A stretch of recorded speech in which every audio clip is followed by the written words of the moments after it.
ম্যাটেরিমেডিকায় একটি অন্যতম antipsychotic medicine. Psychotic দোষ বিনাশ করার জন্য থুজা অক্সিডেন্টালিস একটি গুরুত্বপূর্ণ মেডিসিন। বর্তমান সময়ে কিছু কজেশন যেগুলোর কারণে প্রায় 90% বেশি রোগীরও থুজা কোনো না কোনো সময়ে প্রয়োজন হয়। সেটা কোথায়? এই থুজা কখন কিভাবে ব্যবহার করা যায় এই বিস্তারিত আমি আলোচনা করব। বিশেষ করে বর্তমান সময়ে টিকা এটা অত্যাবশ্যকীয় বিষয় রোগীদের ক্ষেত্রে।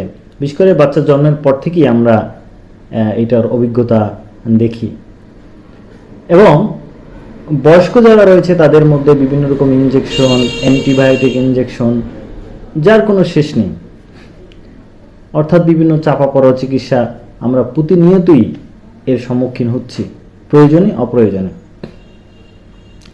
তো এই অপচিকিৎসার ফলে যখন কোনো রোগ উৎপন্ন হয়, নতুন রোগ উৎপন্ন হয়, সেক্ষেত্রে থুজা অক্সিডেন্টালিস একটি চমৎকার মেডিসিন। সেজন্য কোনো না কোনো সময়ে চিকিৎসার এক প্রান্তে গিয়ে আপনার রোগীর জন্য থুজা অক্সিডেন্টালিস প্রয়োজন হয়।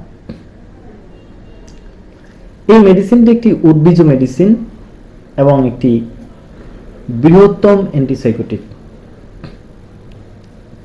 রোগী মনে করে যে তার দেহ কাজ দ্বারা তৈরি করা একটুতেই ভেঙে পড়বে, যার কারণে সে মানুষের কাছাকাছি আসতে চায় না।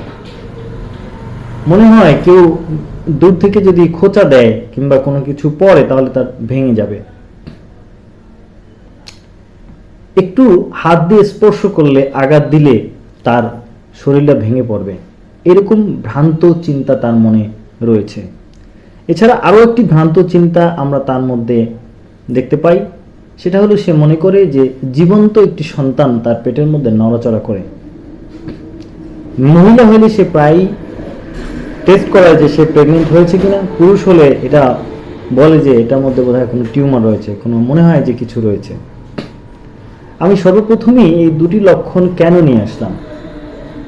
আমরা সঠিক ঔষধ নির্বাচন করতে গিয়ে বিশেষ করে ডিলিউশন চ্যাপ্টারে অর্থাৎ ভ্রান্ত ধারণাগুলো যদি ভালোভাবে আয়ত্তস্থ করতে পারি তাহলে দ্রুত ওষুধ নির্বাচন করতে পারবো। এই ডিলিউশনের ব্যাপারে রাজন শঙ্করন, ডাক্তার পি শঙ্করন ওনাদের বইতে বিভিন্ন সময়ে গুরুত্বারোপ করেছেন এবং এগুলো বোঝাতে চেষ্টা করেছেন যে দ্রুত ওষুধ নির্বাচনে ইহা খুবই গুরুত্বপূর্ণ। আমরা থুজা যেমন আঁচিল, টিউমার সহ সিস্ট ইত্যাদি ইত্যাদি রোগে ব্যবহার করলেও থুজাকে কিন্তু ব্যথায় আমরা খুব কমই ব্যবহার করি। এই ব্যথায় থুজা অক্সিডেন্টালিস একটি চমৎকার মেডিসিন। অর্থাৎ কোনো ব্যথা শয়ন থেকে উঠলে প্রচণ্ড পরিমাণে বৃদ্ধি পায়, ফলে রোগী শুয়ে থাকিতে চায়। অর্থাৎ ব্যথা এতই বেশি যে সে উঠে দাঁড়ালেই তার ব্যথা বাড়ে এবং ব্যথার ধরনটা হলো সামনে থেকে পিছনের দিকে ব্যথাটা যায়। এই ব্যথার সাথে আরেকটি ব্যথার মেডিসিন রয়েছে স্পাইজেলিয়া, যার ব্যথাটা ঠিক থুজার বিপরীত।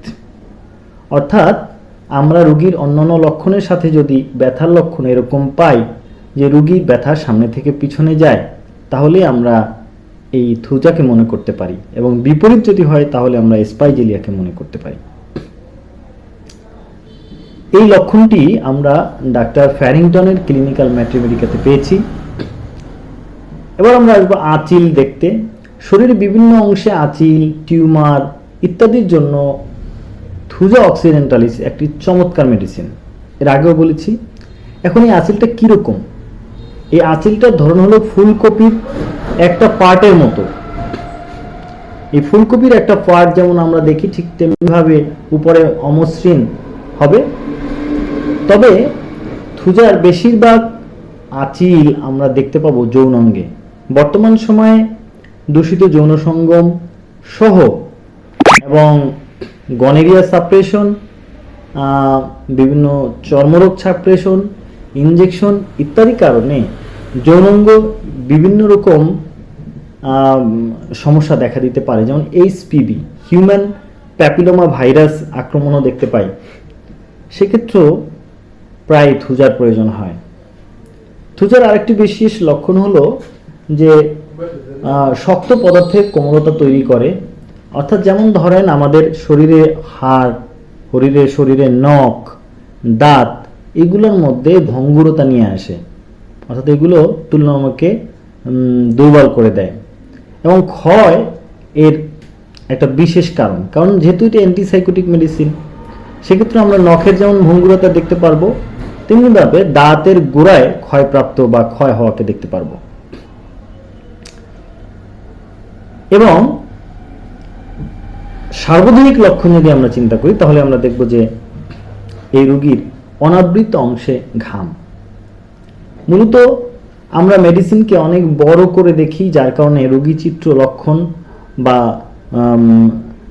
তৈরি করতে খুব সমস্যায় পড়ে যায়। এই জন্য মেডিসিনগুলো খুব সহজে এবং সুন্দরভাবে যাতে দ্রুত সঠিক মেডিসিন রোগীর জন্য নির্বাচন করা যায়, সেজন্য আমি প্রায়ই আপনাদের এই মেডিসিন সংক্রান্ত ঔষধ আলোচনা, মেডিসিন সংক্রান্ত ভিডিও নিয়ে আসবো ইনশাআল্লাহ। তো যাদের ভালো লেগেছে তারা অবশ্যই কমেন্ট করবেন, এবং কোন মেডিসিনটি আপনারা এই সংক্ষেপে শুনতে চান তাদের জন্য আমি সেই মেডিসিনগুলো দিয়ে দেবো ইনশাআল্লাহ। সবাই ভালো থাকবেন, সুস্থ থাকবেন, এই প্রত্যাশায় আজকের মতো বিদায় চাইছি। আসসালাম।